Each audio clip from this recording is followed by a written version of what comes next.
Alright, so far we've been working only with shapefiles for the most part. And what I want to show you now is how to actually create your own geodatabase. And geodatabases you can think of as containers that can hold not only shapefiles, as are points, lines, and polygons, but they can also hold images, they can hold vector and raster data. And they're containers, and they hold the files more efficiently, so your overall file size is smaller than it otherwise would be.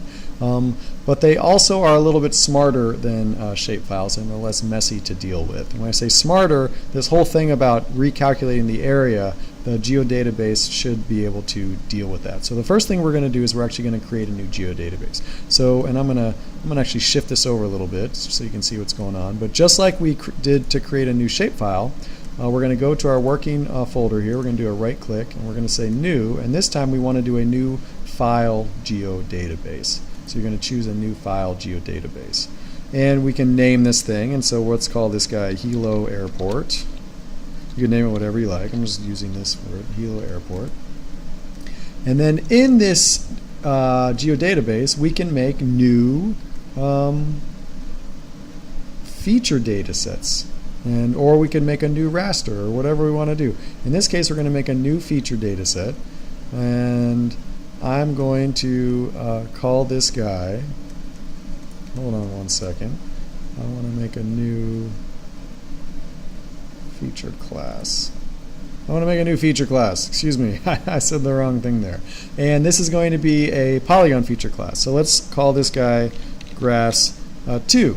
And it's going to be a polygon, and that's good, and we don't need any M or Z values. We're going to say next. We're going to want to use the same guy. We're going to say next. So we're asked some questions here. That XY tolerance, we can take the default, that's fine.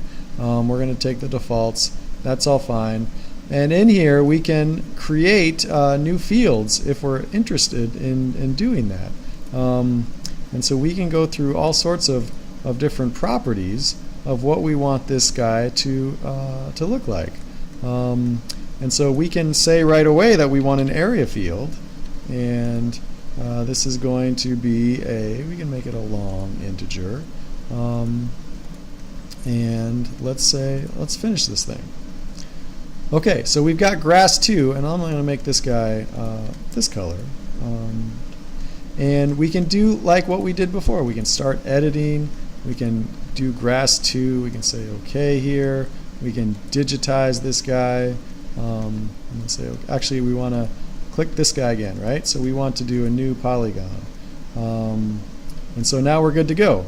And so I'm actually going to move the polygon. I'm just going to switch over to slightly another part of the screen here. And I'm going to start digitizing. And I'm going to do a somewhat fast and sloppy job just to kind of get us started here to see some differences.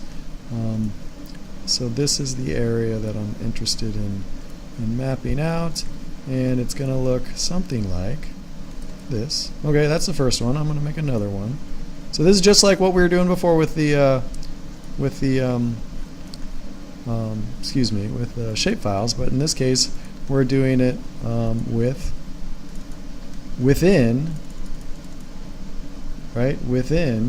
the geodatabase.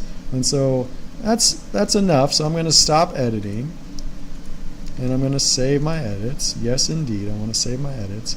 And let's take a look at the attribute table here. And we've already got, I actually didn't need to add in that field, because it's already calculated out the area and the length of these different guys. And in the next video we're going to modify these ones, and we're going to see what happens to those values.